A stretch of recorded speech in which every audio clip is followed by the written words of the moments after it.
Et salut à tous, donc là je vais vous présenter Fatal Fury 3 sur Neo Geo AES. Donc voilà, donc là on est passé sur des jeux Fatal Fury de deuxième génération.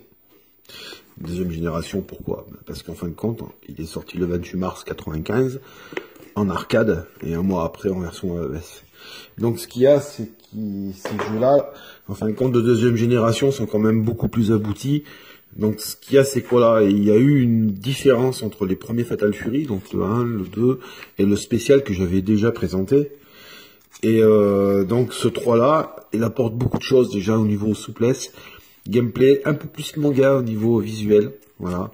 Donc on revient dans Sandtown, donc il laisse tomber la carte du monde.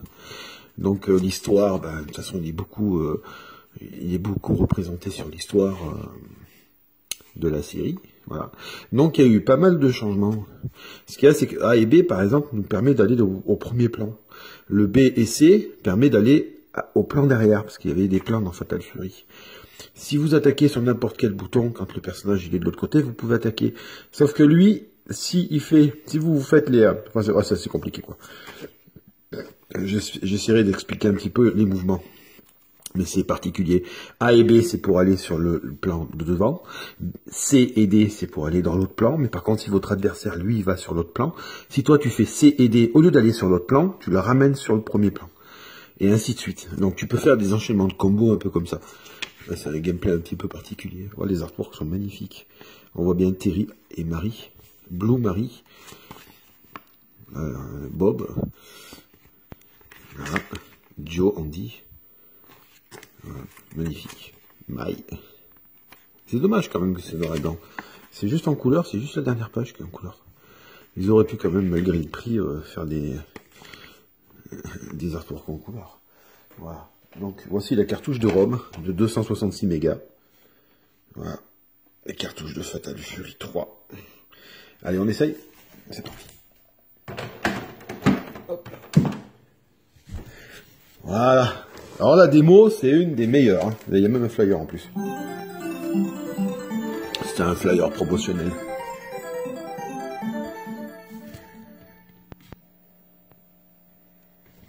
Là. Eh ben, je vais vous laisser regarder cette démo, qui est exceptionnelle.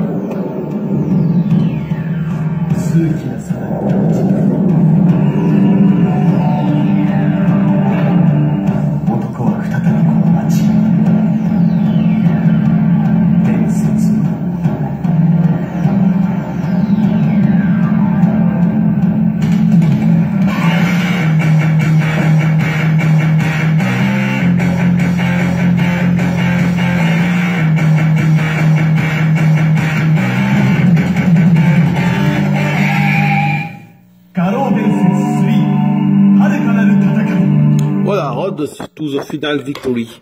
Bon, les options, il n'y a rien d'exceptionnel. Donc là, au tout play, donc coup de poing, coup de pied, gros coup de poing, gros coup de pied. Voilà. Voilà, on peut éviter les coups spéciales, c'est pareil. Voilà, A et B. Et B et C. Donc A et B, c'est pour revenir devant, et B et C, c'est pour partir derrière. Voilà. Voilà. Donc en fin de compte, si ton adversaire il vient devant, toi tu fais A et B pour le faire revenir sur le premier plan. Et pareil de l'autre côté avec B et C. Bon, ça. En fin de compte, voilà, ça donne une profondeur dans le gameplay. Et pas négligeable. Bon, après ce qu'il y a, c'est que c'est un peu brouillon, quoi. Ce jeu-là, moi je l'ai pas connu en arcade, mais on n'y comprend rien, quoi. Au niveau du gameplay, c'est le bordel, quoi. Parce que le temps que toi tu réfléchisses à faire A et B ou B et C, que l'autre il t'a mis quelque coup par la tête. Hein. Ça c'est clair. Voilà le roster.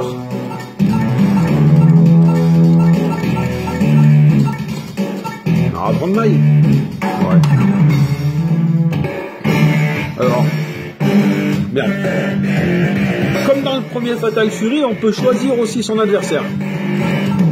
Allez, on va prendre Bob. Je vais pas faire une vidéo trop longue parce qu'après je pourrais pas l'uploader là sur Facebook. Après je serai obligé de la mettre sur ma chaîne YouTube. Ouais, c'est souple, hein, on voit bien hein, par rapport à Fatal Fury spécial. Alors quand on fait A et B, tu vois, je vais devant. A et B, et j'attaque. B et C, tu vois. Là. Et si je fais un gros coup, ah, dommage.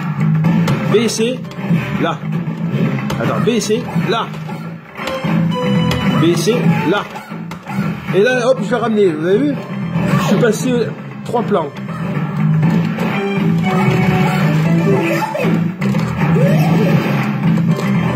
Ah, puis il est beau, hein, les graphismes. Wow, les graphismes, ils sont magnifiques. On voit bien qu'on est sur un jeu de 2e génération. Là, la Neo Geo commence vraiment à envoyer du lourd, hein, déjà. Même au niveau musique, hein, le son. Tu vois, B, C, hop, et... Ah, merde. Là, là. Et en plus, tu peux l'éjecter de l'écran. Voilà. Ah, attends, bien. Là, il y a un dash arrière, un dash avant. Ah, encore un. Ah, voilà. Ça faisait un petit effet 3D, quoi. Ça donnait de la profondeur aux jeux de combat de l'époque, qui étaient sur des consoles 16 bits, et des systèmes d'arcade comme le Neo Geo NES. Allez, on va faire un dernier petit combat. J'aime bien la présentation, puis en plus il y a l'histoire en plus des personnages. Franchement, ça colle. Ah, il est beau, il est souple là quand même. Bon après, je préfère peut-être quand même celui qui est sorti d'après, le Real Barreau de Fatal Fury spécial, parce que le gameplay est plus simple. Tu vois ? Là, faut vraiment l'avoir en main. Hein. Tiens, ah, attends, je viens devant. Là, là. Ah, là, et voilà, je l'ai ramené, tu vois. Mais c'est pas évident quand même. Ah.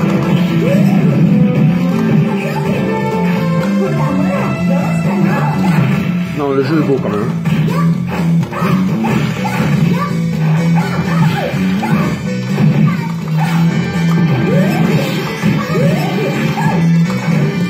Allez. Voilà, bah, c'est un bon jeu, quoi. Bon, aujourd'hui, celui-là en japonais, tu peux l'avoir pour 120 balles à peu près.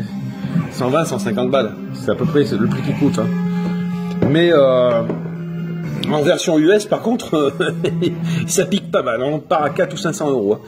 Moi, bah, je l'ai en japonais, mais bon, ouais, il vaut 500 hein, en US, hein, celui-là. Bon, après, je l'ai pas connu en arcade. Hein. J'ai connu le spécial, mais j'ai pas connu celui-là. Voilà, quoi. Bon, bah...